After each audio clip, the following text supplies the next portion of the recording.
Olá, voltamos. Perdão pelas ocorrências do vídeo anterior. Foi barulho de porta abrindo, campainha tocando, o vídeo cortando no finalzinho, que acabou o armazenamento do celular. Mas estamos aqui, glória a Deus, aleluia, continuando o nosso estudo dos livros históricos. E vamos agora para o livro de Neemias, que, como eu falei no vídeo anterior, é meio que uma continuação do livro de Esdras. Na verdade, Neemias foi contemporâneo de Esdras, e os dois atuaram juntos na obra. Só que Neemias atuou como Zorobabel atuou no primeiro grupo que voltou para Jerusalém, dos exilados. Neemias age então como uma espécie de governador secular, digamos assim, para aquele povo. Mas foi um grande homem de Deus, né? Enquanto Esdras era o sacerdote, Neemias ele cuidava dos assuntos mais seculares, mais, digamos assim, menos espirituais, digamos assim. Em especial, ele foi designado para reconstruir os muros de Jerusalém, as muralhas. Toda cidade naquele tempo, e durante muitos séculos, dava muita importância para as muralhas. Por quê? Porque as muralhas impediam os ladrões, os salteadores, impediam os exércitos inimigos de assaltarem, de destruírem a cidade, de roubarem as coisas. Então, as muralhas eram muito importantes para a proteção. Não havia como uma cidade manter-se firme, uma cidade prosperar, se ela não tivesse boas e fortes muralhas, e muralhas bem guardadas.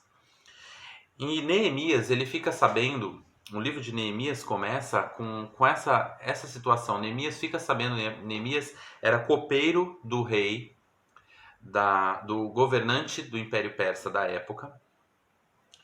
E ele fica sabendo que o povo que retornou lá para Jerusalém, tanto com Zorobabel, décadas antes, e agora o pessoal que havia ido com Esdras, estava retomando sim a adoração, estava retomando o templo, havia reconstruído o templo, mas estava sofrendo porque a cidade não possuía muros, estava sujeita a ser destruída de novo. E isso toca o coração dele e ele se dispõe a comandar a reconstrução dos muros de Jerusalém. Ele se dispõe a levar um grupo de pessoas a agir em nome do governante da Pérsia para governar ali aquela região e restaurar a estrutura da cidade, digamos assim, de Jerusalém. E é isso que é mostrado então no livro de Neemias. Neemias, o texto principal, a gente vai ver aqui, é Neemias 2:17. Eu queria ler com vocês. Neemias 2, verso 17, que diz assim: Então lhes disse: Estais vendo a miséria em que estamos, Jerusalém assolada e as suas portas queimadas. Vinde, pois, reedifiquemos os muros de Jerusalém e deixemos de ser opróbrio. Ou seja, deixemos de ser motivo de riso para as outras nações, deixamos de estar vulneráveis às outras nações. Neemias aparentemente não parece ser um livro muito espiritual, mas pelo contrário, ele é. Porque Neemias era um homem de oração. Ele era um homem de oração e de ação. Ele havia recebido uma tarefa prática, que era reconstruir as muralhas. Reconstruir as condições físicas para que aquela cidade prosperasse, para que aquele povo sobrevivesse. Lutar para que aquele povo permanecesse ali firme. E ele faz tudo isso, porém sempre debaixo de oração. Do capítulo 1 ao capítulo 13, nós vemos Neemias conversando com Deus. Seja em conversas íntimas, no íntimo do seu quarto, seja em conversas rápidas, orando apenas em pensamento, seja levantando clamores junto ao povo e junto com Esdras, que era o sacerdote. Mas nós vemos Neemias constantemente falando com Deus. Neemias era um homem que falava com Deus, que tomava atitudes baseadas em oração. E isso fica muito claro quando nós lemos o livro de Neemias. Eu, particularmente, sou suspeito para falar porque, para mim, é um dos personagens, uma das figuras presentes nos textos bíblicos que, por quem eu sou mais apaixonado.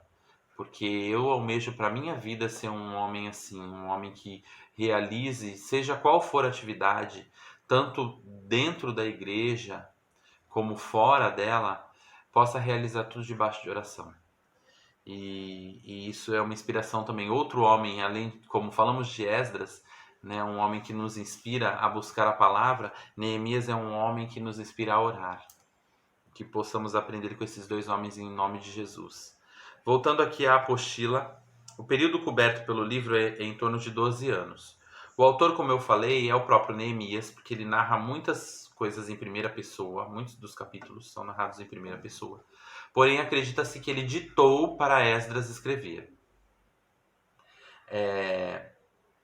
O objetivo do livro, na verdade, conforme aqui o nosso material de apoio, é encorajar os judeus a repovoarem a terra de Judá, alertando a necessidade de vigilância, tanto contra os inimigos quanto contra o próprio pecado. Porque havia ali dois tipos de inimigos que o povo estava enfrentando: os inimigos externos, povos próximos ali que já estavam procurando uma oportunidade para destruir Jerusalém de novo, saquear Jerusalém e o templo que havia acabado de ser reconstruído. E também o próprio pecado que rodeava eles o tempo todo. Porque Esdras havia feito essa reconsagração, digamos assim, mas o pecado, assim como Deus disse para Caim, lá em Gênesis, o pecado estava à porta desse povo aqui, pronto para entrar de novo. Os povos estrangeiros ali ao redor, com suas práticas idólatras, com seus casamentos mistos, com as suas tendências enganosas, com o seu desejo por riquezas, tudo isso às portas do povo ali, tudo isso batendo muitas vezes na porta do coração deles e querendo entrar. E era necessário então que eles reconstruíssem as muralhas físicas para se proteger dos inimigos físicos, mas também construíssem muralhas no coração e na mente, baseados na palavra de Deus, para que esses inimigos espirituais não entrassem, essas setas não causassem mal na vida deles. Então, o conteúdo do livro se divide basicamente em reconstrução dos muros, do capítulo 1 ao 6, e instruções para o povo, do capítulo 7 ao 13. A reconstrução do muro começa com a intercessão de Neemias, né, a oração dele para o Senhor, clamando pelo povo para que eles pudessem reconstruir a cidade. Neemias, então, no capítulo 2 é enviado para comandar essa reconstrução. A relação dos reconstrutores, mais uma relação de nomes, como eu falei, isso era importante para o povo judeu. A oposição dos samaritanos que se levantam no capítulo 4 para tentar impedir Neemias e os demais envolvidos para concluírem essa obra. A repreensão aos nobres que não estavam colaborando da forma como deveriam, os nobres, as famílias mais nobres, os mais ricos, dentre o povo que haviam retornado, não estavam colaborando como deveriam. A opressão dos inimigos e, por fim, a conclusão da construção no capítulo 6. Aí, no capítulo 7 em diante, ele traz instruções para o povo com relação às práticas, como eu falei, que eles estavam tendo e que não condiziam com a palavra de Deus. No capítulo 7, o recenseamento do povo. No capítulo 8, a leitura e o ensino da lei, com a presença ali de Esdras. Lembrando, né, como Esdras queria trazer essa fome pela palavra para essa nação, e aqui é mostrado isso também. O arrependimento e a confissão de pecados no capítulo 9. E a renovação da aliança para guardar a lei, para cumprir a palavra de Deus. Jerusalém novamente habitada no capítulo 11 e numa parte do 12, metade do 12, é mostrado como Jerusalém é novamente reabitada e reconstruída ali como cidade. Se torna uma cidade importante de novo naquela região. A dedicação dos muros e, por fim, a correção de certos abusos no capítulo 13. Inclusive é no capítulo 13 que serve de pano de fundo para o livro de Malaquias, o último dos livros proféticos, em que Malaquias ali repreende o povo sobre diversas práticas que eles estavam cometendo, inclusive com relação às ofertas. Isso tudo acontece nesse período narrado no capítulo 13 de Neemias. O livro, como destaca aqui o nosso material de apoio, ele traz um forte caráter pessoal, visto estar em sua maior parte narrado em primeira pessoa, mostrando as dificuldades enfrentadas por ele para realizar a obra de Deus.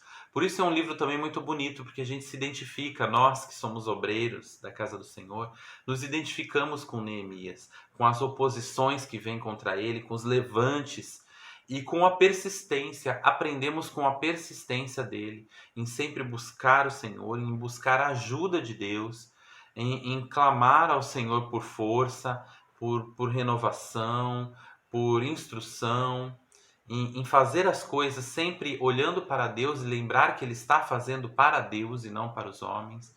Isso tudo serve de modelo para nós hoje ainda.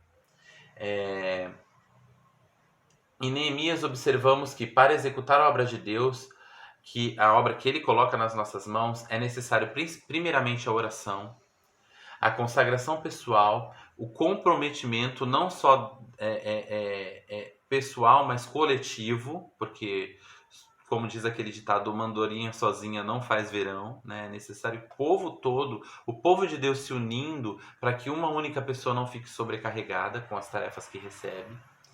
O arrependimento e a aliança com Deus e a santificação contínua. Tudo isso é fundamental para que a obra de Deus se realize, porque o Senhor também não se agrada de um ânimo dobre, de pessoas que fazem com segunda intenção ou visando lucro próprio, mas sim aqueles que fazem de coração e fazem para o Senhor e não para homens. Isso tudo a gente aprende nesse livro maravilhoso que é o livro de Neemias. Como eu falei, um dos meus livros preferidos do Antigo Testamento, talvez, na verdade, de toda a Bíblia. E é muito rico que possamos ler e degustar esse livro e desfrutar desse livro, inclusive é uma das tarefas que eu passei para vocês, para a classe, mas que possamos aprender muito com Neemias, com Esdras, como falei do livro anterior, e também com Neemias, a sermos praticantes da obra do Senhor, apoiados sempre na sua palavra, na oração, no arrependimento e na consagração contínua. Em nome de Jesus. Semana que vem, então, a gente retoma, ainda nesse mesmo clima, nessa mesma época, para falarmos de Esther e dos acontecimentos posteriores a esses livros históricos. Amém? Deus abençoe vocês. Até semana que vem. Tchau, tchau.